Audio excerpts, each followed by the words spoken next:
ഇതാണ് എന്റെ ജീവൻ രക്ഷിച്ച ആള്. ഇതാണ് വൈറലാക്കിയ ഈ CCTV ക്യാമറ. ആണല്ലേ? ആണോ എന്ന് പറയാം. ഞാൻ ബെൽറ്റ് ഇട്ടിരിക്കുകയാണ്. എനിക്ക് നടുവിന് ഒരു 10-15 വർഷം കൊണ്ട് നടുവിന് ഡിസ്കിന് കംപ്ലൈന്റ് ഉള്ളത്. ദൈവത്തിന്റെ കരങ്ങൾ തന്നെയാണ്. കാരണം എന്റെ കൈ എങ്ങനെ വേറെ കാര്യമുണ്ട്, ഞാൻ ആ സമയത്ത് ചലിച്ച് വേറെ കാര്യമുണ്ട്, അത്ര മാത്രമേ ഒന്നും പറയാൻ പറ്റാത്തൊരവസ്ഥ. മുകളിൽ നിന്ന് വീണത് ഈ കക്ഷിയാണ്. മുകളിൽ നിന്ന് പിന്നെ താഴെ നിന്ന് പിടിച്ച ആള് ഈ നിൽക്കുന്ന ആള്. താരങ്ങളാണ് രണ്ടുപേരും താരങ്ങളാണ്. വീഴുവാൻ അപ്പോഴും എനിക്ക് തോന്നി എന്തുവാലും പിന്നെ രക്ഷപ്പെടുത്തണം. എനിക്കെന്തോ പറ്റിയാലും യാത്രയ്ക്കുള്ള കാര്യമുള്ളൂ, പോയാലും നമ്മുടെ കൈയെല്ലാം ഒടിയത്തേ ഉള്ളൂ. അപ്പോഴിപ്പം പോറില് പോലും പറ്റിയെന്ന് തന്നെ പറയാം. അത് കഴിഞ്ഞ് 1 മണിക്കൂർ കഴിഞ്ഞ് അവര് എഴുന്നേറ്റ് പണിത് അന്നത്തെ ശമ്പളം വാങ്ങിച്ചുകൊണ്ട് തന്നെ പോയത്. സംഭവം അവിടെ മേൽവശം അതിന്റെ ഷെയ്ഡിന്റെ തട്ട് പൊളിക്കുമായിരുന്നു. തട്ട് പൊളിച്ചുകൊണ്ട് നിന്ന സമയത്ത് ഈ തട്ട് പൊളിച്ച ഈ ഒരു മുട്ട് ഇളകിയില്ല. പക്ഷെ അത് ഇളകാൻ ഇച്ചിരി ആണിയൊക്കെ നല്ല സ്ട്രോങ് ആയിട്ട് അടിച്ചിട്ട് വരി, ആ ആണി പറഞ്ഞില്ല.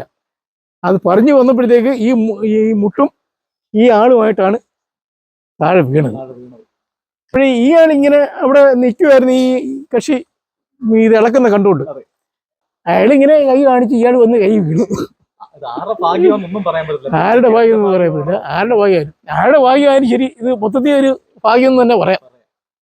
ശങ്കർ 25 വർഷം കൊണ്ട് നമ്മുടെ കൂടെ നിന്ന് പണിയുന്ന കക്ഷിയാണ്.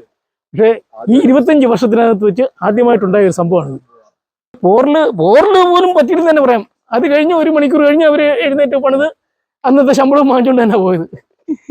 സന്തോഷം. വീഡിയോ കണ്ടപ്പോൾ എന്ത് തോന്നി ചേട്ടാ? വീഡിയോ കണ്ടപ്പോൾ നമുക്ക് അത്ഭുതമായിട്ട് തോന്നി. കാരണം വീഡിയോ ഇരിപ്പുണ്ടായിരുന്നു, അതുകൊണ്ടാണ് ഇത് കാണാൻ പറ്റിയത്, ഇത് അറിഞ്ഞത്, വൈറലായതാണ്. ഇത് ഇവര് രാവിലെ ഞങ്ങളൊരു 5 മണിക്കാരുണ്ടായിരുന്നു അവിടെ. അപ്പോഴും അവിടുത്തെ ബാക്കിൽ നിന്ന് എല്ലാം തട്ട് പൊളിച്ചോണ്ട് വന്നിരിക്കുകയോ.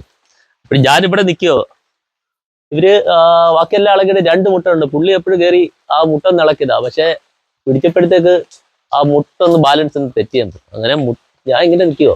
അപ്പോഴേ എന്നെ ഇവിടുന്ന് അങ്ങോട്ട് ദൈവം വന്ന് പോന്ന് അങ്ങോട്ട് മാറ്റുന്നില്ല. ഞാൻ അങ്ങോട്ട് പിന്നെയും പോകുന്നോണ്ട് പിന്നെ ഇവിടെ വരുന്നോണ്ട് ഇങ്ങനെ നോക്കി നിൽക്കുകയോ.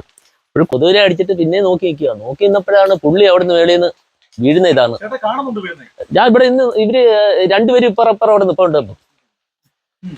പിന്നെ നോക്കും, പിന്നെ താഴെ ോട്ട് നോക്കും, പിന്നെ കൊതുവിനെ അടിക്കും. അടിച്ച് നോക്കിയപ്പോഴേ മേളിൽ നിന്ന് ഇവ വീഴുവാൻ. അപ്പോഴും എനിക്ക് തോന്നി എന്തുവാലും പിന്നെ രക്ഷപ്പെടുത്തണം. എനിക്കെന്തോ പറ്റിയാലും യാത്രയ്ക്കുള്ള കാര്യമുള്ളൂ, പോയാലും നമ്മുടെ കൈയെല്ലാം ഒടിയത്തേ ഉള്ളൂ. അപ്പോഴിപ്പം വന്ന് വേറെ കാര്യമുണ്ട്, ഇവിടെ സ്റ്റാൻഡ് കിടക്കുന്നു, എല്ലാ സാധനവും ഇവിടെ കിടക്കുക. അപ്പോൾ ഞാൻ നോക്കി പിടിച്ചെന്തായാലും പുള്ളി മേളിൽ നിന്ന് വീണപ്പോഴേ പുള്ളി തീർന്നുള്ള രീതിയാണ് പുള്ളിയുടെ ആ വീഴുന്ന. അതെനിക്ക് മൈൻഡ് കറക്റ്റായിട്ട് എനിക്ക് അറിയാറ്റേ വീണെന്നുള്ള പുള്ളിക്ക് അവിടുന്ന് തന്നെ ഇതായി. പിന്നെ ദൈവത്തിന്റെ ഇതുകൊണ്ട് ഒന്നും സംഭവിച്ചില്ല. അത്തോളം നമുക്ക് ഈ സംഭവത്തിന്റെ അല്ല. എൻ്റെ കൂടെ 25 വർഷമായി. 25 വർഷമായി അന്ന് തൊട്ടേ നമ്മുടെ കൂടെ നിന്നേ. അപ്പോഴ് നമ്മുടെ കൂടെ നിൽക്കുന്ന ഒരാൾക്ക് എന്തെങ്കിലും പറ്റിപ്പോയി കഴിഞ്ഞാൽ നമ്മൾ പിന്നെ ജീവിച്ചിരുന്നിട്ട് കാര്യമില്ല. ഇവിടെ ഞാൻ നോക്കിയെന്ന് പറഞ്ഞാൽ എനിക്ക് എന്തെങ്കിലും പറ്റിയാലും അത്രയ്ക്കുള്ള കാര്യമുള്ളൂ. ഞാൻ പിടിച്ചേമ്പോ എന്റെ കൈ എങ്ങനെ വേറെ കാര്യമുണ്ട്, ഞാൻ ആ സമയത്ത് ചലിച്ച് വേറെ കാര്യമുണ്ട്, അത്ര മാത്രമേ ഒന്നും പറയാൻ പറ്റാത്തൊരവസ്ഥയായി. പോറല് പോലും ഇല്ല. എന്നിട്ട് എല്ലാരും പറഞ്ഞ് ആശുപത്രി കൊണ്ടുപോകണമെന്ന് പറഞ്ഞപ്പോ ഞാൻ ചോദിച്ചു എന്താ കാര്യം, നീ എന്റെ കയ്യെ കിടക്കുമ്പോഴത്തേക്ക് നീ എന്തിനാ ആശുപത്രി പോന്നെ? കുറെ നേരം പോയി അവിടെ റെസ്റ്റ് എടുത്തു. അത് കഴിഞ്ഞ് പണിക്കിറങ്ങി. ഒരുപാട് ആൾക്കാർ വിളിക്കുന്നുണ്ട്. സമ്മാനമായിട്ടൊക്കെ ഇത് നമുക്ക് പറഞ്ഞു. അപ്പം ഇന്നലെ പിന്നെ ഇവിടെ മന്ത്രിയുടെ പൊന്നാട ഉണ്ടായിരുന്നു. ഇതാണ് എന്റെ ജീവൻ രക്ഷിച്ച ആള്. ആണോ എന്ന് പറയാം. എന്താ സംഭവിച്ചെന്ന് പറഞ്ഞാൽ ഞാൻ ആ മുട്ടളക്കിക്കൊണ്ടിരിക്കുകയായിരുന്നു.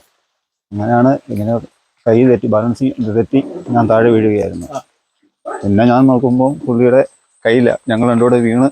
പിന്നെ ഒരു പോറൽ പോലും പറ്റിയില്ല. ചെറിയൊരു അത് പോറലായിട്ടൊന്നും ഞാനത് കണക്കാക്കുന്നില്ല, ഈ വീഴ്ചയിൽ നമ്മൾ കണക്കാക്കുന്നില്ല. പിന്നീടാണ് അതിന്റെ ആ ഇത് ഞാൻ സീരിയസ് മനസ്സിലാക്കുന്നത്.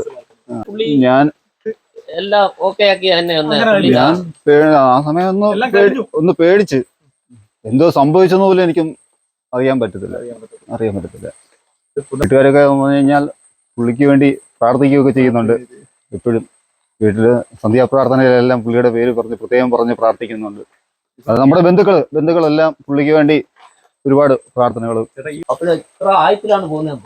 ആഴത്തിൽ പോകുമ്പോഴത്തേക്ക് ഇവിടെയാണ് യഥാർത്ഥത്തിൽ ഇവിടെയാണ് ഈ സംഭവം നടക്കുന്നത്. ഇവിടെയാണ് നടക്കുന്നത്. ഇവിടുന്ന് പിന്നെ ഇങ്ങനെയാണ് വരുന്നത്. നമ്മുടെ കയ്യിൽ തന്നെ ഈ പിള്ളേക്ക് പിടിക്കാൻ തോന്നുന്നു. പ്രശ്നം എന്ന് പറഞ്ഞു കഴിഞ്ഞാൽ ഈ കാലിന് ഇച്ചിരി ഈ മസിൽ പിടുത്തുള്ളായിരുന്നു. നല്ല വേറെ കുഴപ്പമൊന്നുമില്ല. അത് എടുത്തു പറയേണ്ട കാര്യം എന്ന് പറഞ്ഞാൽ ഈ ചേട്ടന്റെ നടുവിന് ബെൽറ്റ് ഇട്ടേക്കുമാണ്. ആ ഒരു അവസ്ഥയിലാണ് ചേട്ടൻ മൂളിയിൽ നിന്ന് താഴേക്ക് വീണായി ചേട്ടനെ രക്ഷപ്പെടുത്തിയത്. അതൊക്കെ എന്ന് പറഞ്ഞാൽ എത്ര പറഞ്ഞാൽ ആ സ്ഥലത്തേക്ക് നോക്കുമ്പോ എന്താ തോന്നുന്നത്? ചെറിയൊരു ഭയമുണ്ട്. അങ്ങോട്ട് കേറാൻ തോന്നുവോ? ഇല്ല. മുകളിൽ നിന്ന് വീഴുന്ന വെയിറ്റ് ആളായാലും ശരി, എന്ത് സാധനമായാലും ശരി, നമ്മളെ കൊണ്ട് ആരെ കൊണ്ടും പിടിക്കാൻ കഴിയത്തില്ല. നമുക്കത് പിടിക്കാൻ തോന്നത്തില്ല. പോരാങ്കിൽ ഒരു മുട്ടുമായിട്ടാണ് താഴോട്ട് വരുന്നത്. ഈ താഴോട്ട് വരുന്ന സമയത്ത് ഈ മുട്ട് ഇയാടെ കൈ വിട്ട് ഈ താഴെ നിൽക്കുന്ന ആളിന്റെ മണ്ടേ വീണാൽ എന്താ ചെയ്യും? അതുകൊണ്ട് ആരെ കൊണ്ട് അത് ആരും ആരായിരുന്നാലും മാറിക്കത്തേ ഉള്ളൂ, പിടിക്കത്തില്ല. പിടിക്കാൻ പറ്റത്തില്ല.